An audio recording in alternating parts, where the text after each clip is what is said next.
का railway group D का 23 अगस्त का फर्स्ट शिफ्ट का एग्जाम हो गया दोस्तों, जिसका जो है मैं आपको बिल्कुल 100% एक्यूरेट आंसर के साथ जो है इस वीडियो में बताऊंगा। तो देख लेते हैं कि किस प्रकार के जो है आज आपके 23 अगस्त के फर्स्ट शिफ्ट के एग्जाम में जो है प्रश्न पूछे गए हैं।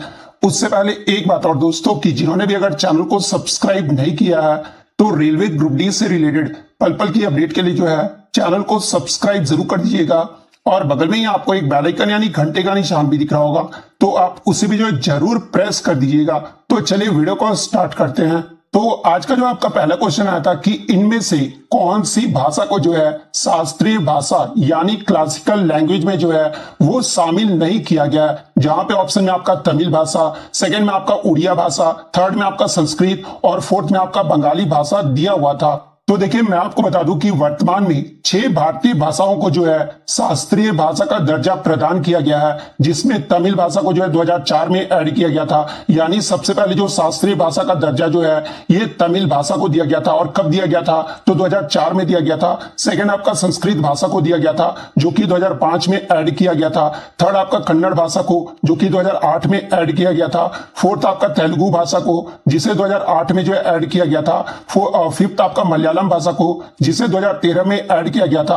और सिक्स्थ आपका जो है उड़िया भाषा, इसे जो है 2014 में जो है ऐड किया गया था। तो ये भारत के जो है 6 शास्त्रीय भाषा को जो है अब तक जो है इसे दर्जा दिया गया है। बंगाली भाषा को जो है अब तक क्लासिकल लैंग्वेज यानी शास्त्रीय भाषा का जो दर्जा है ना वो नहीं दिया गया है। तो बंगाली भाषा आपका करेक्ट आंसर होगा। नेक्स्ट क्वेश्चन आपका यहाँ पर आया था कि मंत्री परिषद सामूहिक रूप से जो है लोकसभा के प्रति उत्तरदायी ये जो है किस अनुच्छेद के तहत होते हैं? तो देखिए मैं आपको बता दूं कि संविधान के 75(3) में जो है ये कहा गया है कि मंत्री परिषद जो है ये सामूहिक रूप से लोकसभा के प्रति उत्तरदायी होते हैं। तो ये आपका आर्टिकल 75(3) में कहा गया है। तो आर्टिकल 75(3) आपका करेक्ट आंसर होगा।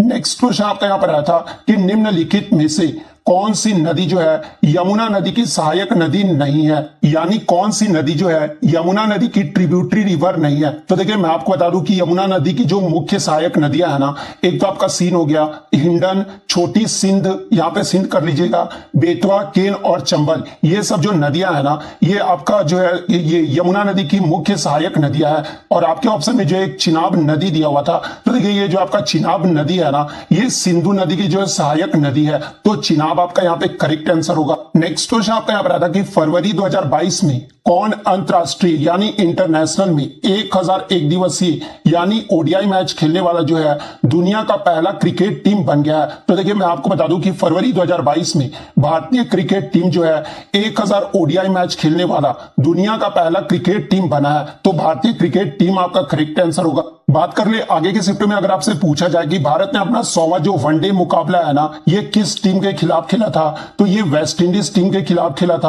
और ये भी आप ध्यान रखिएगा कि भारत ने जो अपना पहला वनडे मैच है ना ये साल 1974 में जो है इंग्लैंड के खिलाफ खेला था। और भारत के जो पहले कप्तान थे वो अजीत वाडेकर थे। और भारत के बाद सबसे ज्यादा जो वनडे मैच खेलने का मामले में जो है ऑस्ट्रेलिया आपका दूसरे नंबर पर है। ऑस्ट्रेलिया जो है 958 मैच खेल चुका है ओडीआई मैच। और थर्ड नंबर पे जो आपका पाकिस्तान देश है, पाकिस्तान जो अब तक टोटल 936 जो है ओडीआई मैच खेल चुका है। तो ये फैक्ट भी आपको ध्यान में रखना है। और ये जो डाटा है ना ये मैं आपको फरवरी 2022 तक के ही बता रहा हूं। नेक्स्ट क्वेश्चन आपका यहाँ पर आया था कि मार्च 2022 में श्रीलंका के खिलाफ किस भारतीय खिलाड़ी ने जो है अपना 100वां टेस्ट खेला है? तो देखिए ये जो विराट कोहली है ना ये श्रीलंका के खिलाफ जो भारत का 2022 में जो आपका टेस्ट सीरीज हुआ था इसमें जो है ये 100वां टेस्ट खेले थे। तो विराट कोहली आपका करेक्ट आंसर होगा। नेक्स्ट क्वेश्चन आपका यहाँ पर आता कि प्रोटीन के पाचन में सहायक एंजाइम ये जो है कौन सा होता है? तो देखिए ये जो आपका पेप्सिन एंजाइम है ना ये गैस्ट्रिक रस में पाया जाने वाला एक एंजाइम है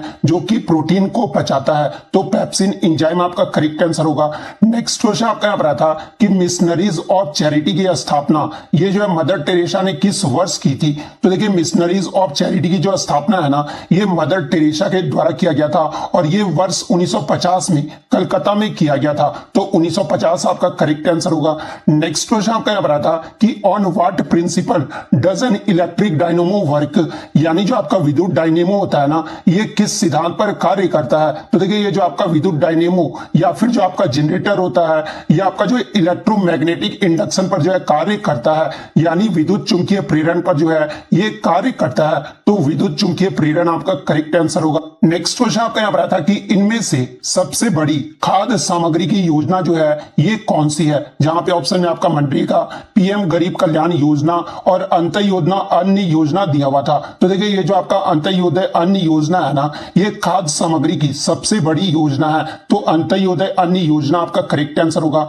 नेक्स्ट क्वेश्चन आपका यहाँ पर आता है कि एक गिलास में पानी में रखा नींबू जो है किस परिघटना के कारण अपने वास्तविक आकार से जो है ये बड़ा प्रतीत होता हुआ दिखाई देता है। तो देखिए एक गिलास में पानी में रखा नींबू जो है ये प्रकाश के अपवर्तन यानी रिफ्रैक्शन ऑफ लाइट के कारण जो है अपने वास्तविक आकार से बड़ा प्रतीत होता है। जैसे ही प्रकाश जो है विरल से सघन माध्यम यानी वायु से जल की ओर जाता है ना, तो ये अविलंब की ओर झुक जाता है और यही कारण है कि नींबू जो है वो बड़ा दिखाई देता है। तो रिफ्रैक्शन ऑफ लाइट आपका करेक्ट आंसर होगा।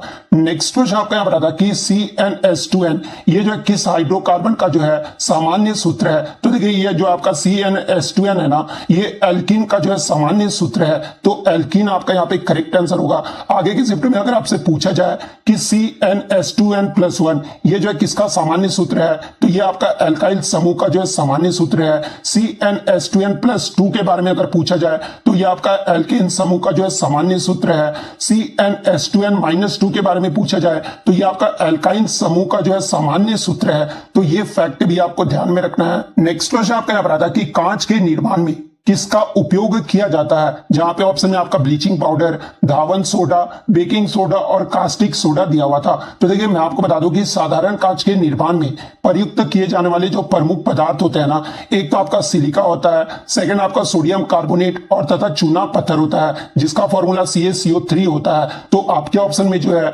धावन सोडा दिया हुआ था, यानी जिसका नाम क्या होता है, तो सोडियम कार्बोनेट इसका नाम होता है, जिसको जो है धावन सोडा भी कहा जाता है। और सोडियम कार्बोनेट का जो रासायनिक सूत्र है ना, ये Na2CO3 होता है। तो यहाँ पर धावन सोडा आपका यहाँ पे करेक्ट आंसर होगा।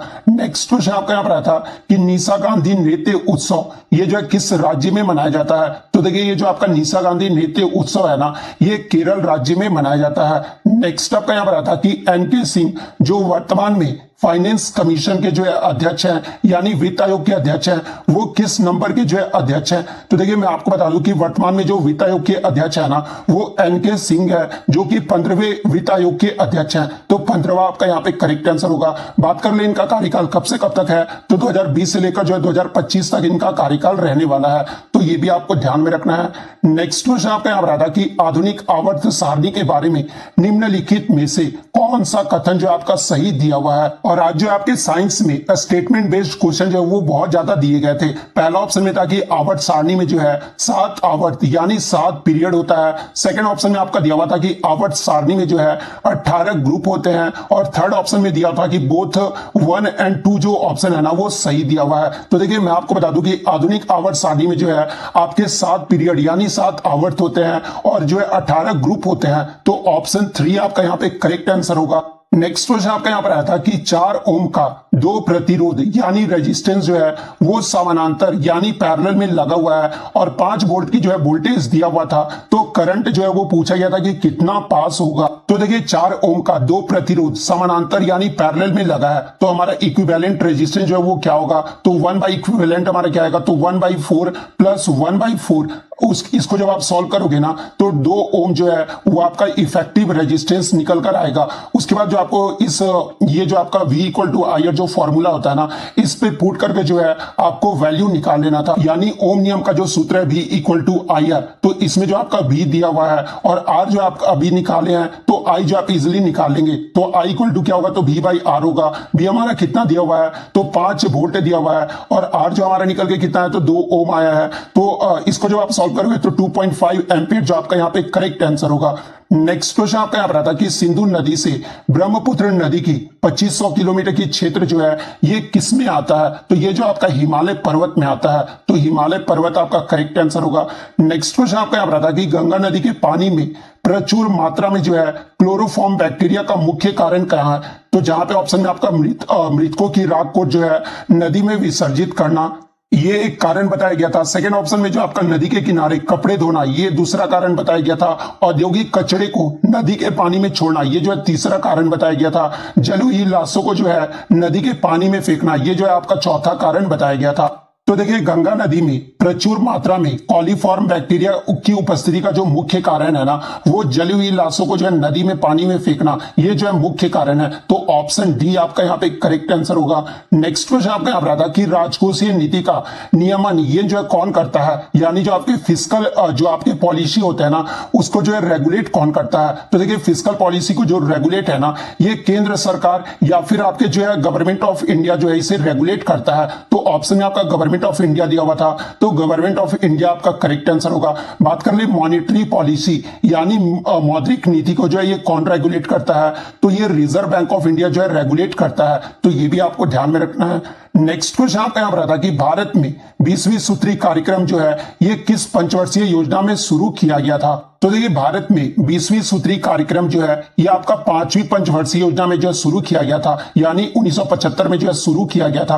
और 5वीं पंचवर्षीय योजना का जो कार्यकाल था वो 1974 से लेकर 1978 तक था। तो 5वीं पंचवर्षीय योजना आपका यहाँ पे करेक्ट आंसर होगा। नेक्स्ट क्वेश्चन आपका यहाँ पर था कि सबसे बड़ी खारे पानी की झील ये जो है किस राज्य में है। तो देखिए, सबसे बड़ी जो खारी पानी की झील है ना, ये आपका जो है सांबर झील है, जो कि राजस्थान में है। लेकिन सांबर झील ऑप्शन में नहीं दिया हुआ था, तो ऑप्शन में आपका चिल्का झील दिया हुआ था। तो देखिए, सबसे बड़े जो खारे पानी की झील है ना, ये चिल्का झील है, जो कि आपका उड़ीसा राज्य में है। तो उड़ीसा आपका यहाँ पे करेक्ट आंसर होगा। और देखिए, ये जो आपका चिल्का झील है ना, ये सबसे बड़ी तटीय झील है, जो कि लैगून झील है। तो ये भी आपको ध्यान में रखना है। नेक्स्ट क्वेश्चन आपका यहाँ पर आता कि जाइलम व फ्लोएम से संबंधित आपका कथन दिया हुआ था। तो देखिए, फ्लोएम के जो मुख्य कार्य क्या होते हैं, तो ये जो है पादप उत्तक पत्तियों द्वारा निर्मित भोजन को जो है पौधे के विभिन्न भागों में जो है स्थानांतरित यानी पहुंचाया करता है। जाइलम का जो मुख्य कार्य क्या होता है, तो ये पादप उत्तक को जो है जल एवं उसमें घुले हुए खनिज लवणों को जो है जड़ से लेकर पौधे के ऊपरी भाग तक जो है इससे पहुंचाता है। तो जाइलम का जो ये कार्य होता है और फ्लोएम का जो है ये कार्य होता है। नेक्स्ट क्वेश्चन आपका यहाँ पर आता कि अवतल दर्पण के लिए वस्तु को कहां रखने पर जो है प्रतिबिंब जो है वो बहुत छोटा बनेगा। तो देखिए, जब अवतल दर्पण में किसी वस्तु को सी से जो है इधर रखोगे, सी से पीछे रखोगे यानी इंफिनिटी पे रखोगे ना, तो जो हमारा प्रतिबिंब है ना वो बहुत छोटा बनेगा। आप यहाँ पे देख सकते हैं, ये जो प्रतिबिंब है ये आपका छोटा बन रहा है। तो ये जो आपका जब वस्तु से सी से आपका जो है पीछे रखोगे तो आपका जो प्रतिबिंब है वो छोटा बनेगा। तो ऑप्शन में अगर आपका इंफिनिटी दिया होगा तो इंफिनिटी जो आपका यहाँ पे करेक्ट आंसर होगा। नेक्स्ट क्वेश्चन आपका यहाँ पर आया था कि इलेक्ट्रिक हीटर के लिए तंतु यानी क्वाइल जो है ये किसका बना होता है। तो देखिए, हीटर का जो क्वाइल है ना ये नाइक्रोम का बना होता है। तो नाइक्रोम आपका करेक्ट आंसर होगा। नेक्स्ट क्वेश्चन आपका यहाँ पर था कि एक आपका जो है इक्वेशन दिया हुआ था और इक्वेशन देकर जो है कुछ खाली स्थान छोड़ दिया गया था। यहाँ पर जो है पी पूछा गया था और यहाँ पर जो है पूछा गया था कि क्यू, यहाँ पर जो खाली स्थान देकर क्यू का पी और क्यू का में जो है वो क्या आएगा ये पूछा गया था। तो देखिए, जब आप सोडियम क्लोराइड को सिल्वर नाइट्रेट के साथ रिएक्ट करोगे ना, तो ये जो हमें सिल्वर क्लोराइड देगा और सोडियम नाइट्रेट का निर्माण होगा। तो ऑप्शन में आपका यहाँ पर पी में दिया हुआ था, तो पी में जो आपका NO3 होगा और क्यू में जो आपका क्या होगा तो Ag होगा। तो NO3 और Ag आपका यहाँ पे करेक्ट आंसर होगा। नेक्स्ट क्वेश्चन आपका यहाँ पर आता कि मई 2022 में इसरो ने जो किस राज्य में गगनयान मिशन के लिए human rated solid rocket booster का जो परीक्षण किया है। तो देखिए, इसरो के द्वारा मई 2022 में जो human rated solid rocket booster का जो परीक्षण है ना, ये श्रीहरिकोटा आंध्र प्रदेश में किया गया है। तो श्रीहरिकोटा आंध्र प्रदेश आपका करेक्ट आंसर होगा। तो इतने क्वेश्चन जो है आज मुझे बच्चों के द्वारा मिले हैं, जो कि 100% रियल और ऑथेंटिक है। तो अगर वीडियो अच्छी लगी हो तो वीडियो को जो है लाइक जरूर कर दीजिएगा, चैनल पर आए तो चैनल को सब्सक्राइब जरूर कर दीजिएगा। तो मिलते हैं नेक्स्ट वीडियो, तब तक thank you, all the best.